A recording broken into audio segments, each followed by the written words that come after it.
Take a look at this photo. Now, take a look at this one. At a glance, they look pretty similar. Both show the same boat on the same dock in the Baltimore Harbor taken at night. However, one was taken using night sight on the Google Pixel 8 Pro, while the other was taken using night mode on Samsung's new Galaxy S24 Ultra. The question is, can you tell which one is which? There are some differences in how Galaxy AI and the Tensor G3 process their low-light photos. So let's get into how night photography works and whether Samsung or Google actually has a better claim to the night mode crown.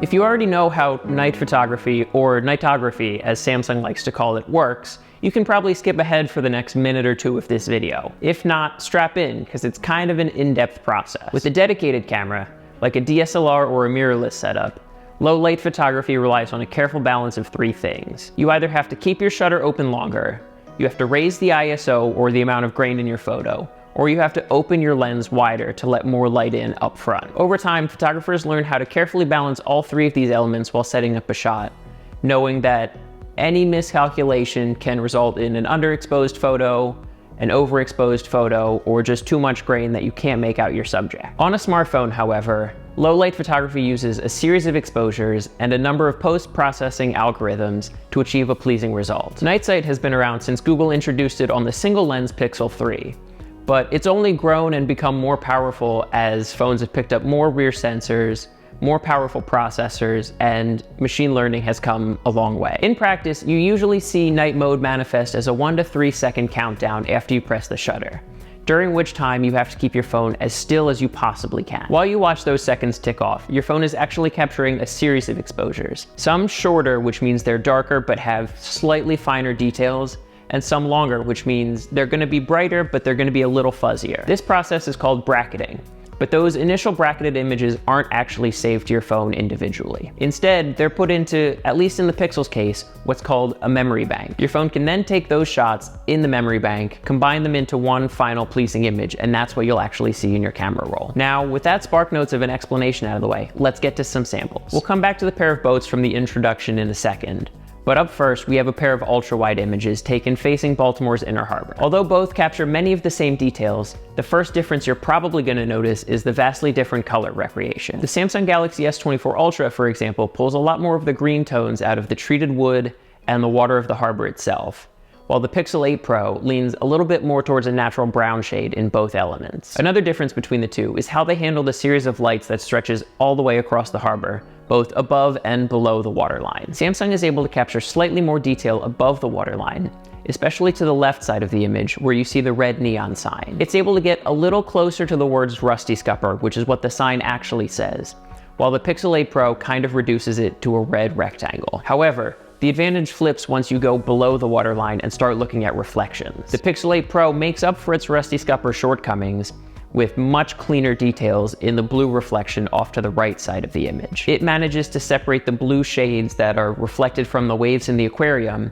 so that you can actually make out a couple different blue tones, while the Galaxy S24 Ultra turns them into a generally shapeless blue mass. This probably comes down to the difference between Samsung using a lower resolution 12 megapixel ultra-wide sensor and Google using a higher resolution 48 megapixel ultra-wide sensor that it then has to bin down and process afterwards. This next pairing punches into 5x zoom, which just so happens to be the length of the optical telephoto sensor on both the Pixel 8 Pro and the Galaxy S24 Ultra. It shows another inner harbor staple, lovingly called Mr. Trashman, and offers a better illustration of the detail that both phones are capable of capturing in low light. And if I'm honest, this is one of the samples that I actually let out an audible "oh wow" as I was capturing it. Simply put, the Galaxy S24 Ultra pretty much wipes the floor with the Pixel 8 Pro in this example. Its image is both sharper and more color accurate, preserving both the thin red strip of lights along the side of the trash wheel and the series of ropes that keep it moored in place. The Galaxy S24 Ultra also nailed the strip of yellow buoys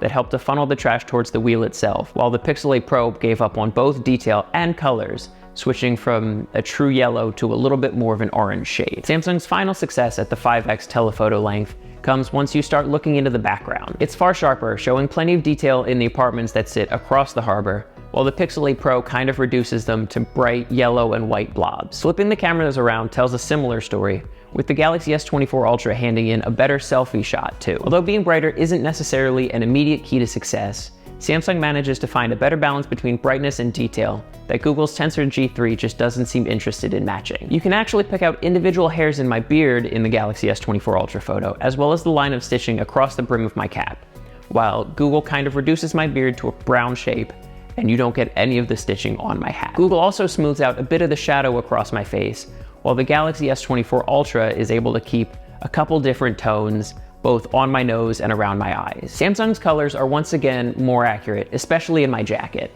The Galaxy S24 Ultra pulled out a much better shade of kind of slate blue, as well as the red fleece liner inside of my jacket, while the Pixel 8 Pro leaned a little more towards a green shade and made a much darker red color, almost like wine. Now let's cycle back to the original pair of images showing the boat moored in the harbor. Based on what you've seen in the last few examples, it's probably a lot easier to figure out which shot came from which phone. One of the first giveaways is that Samsung once again pulled a much brighter shade of green from both the hull of the ship and the water of the harbor, just like it did in the ultra-wide shot. It also captured significantly better details in the planks of the dock and along the water line, where the metal supports reach the harbor. On the other hand, the Pixel 8 Pro missed out on several of those same details, whether due to the night sight processing itself or the lower resolution primary sensor. That being said, some people might still prefer the Pixel 8 Pro's final result, as it doesn't quite feel as artificially brightened, and the green shade on the boat is actually closer to real life. Ultimately though, you'll have to make that decision for yourself. Now, before you click onto another video, there's a couple things that I noticed during my comparison shooting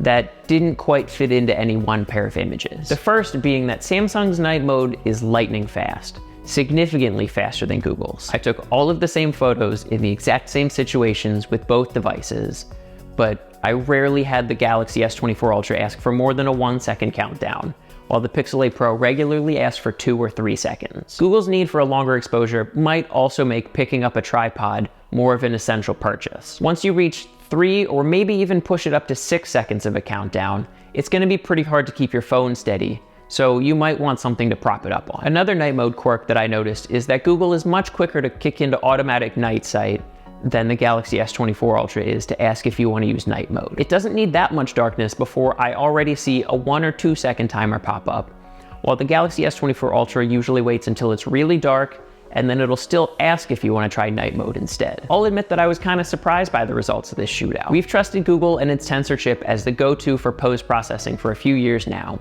but Samsung turned in the much stronger performance across telephoto, selfie, and the original photo when it comes to details. It captured better colors and more detail than the Pixel 8 Pro, and it did so with shorter exposures across the board. I'm gonna say there's a new night mode king in town, and its name is the Samsung Galaxy S24 Ultra. If you wanna dig deeper into the photos specifically used in this comparison, or check out a whole bunch more, you can do so over on AndroidAuthority.com.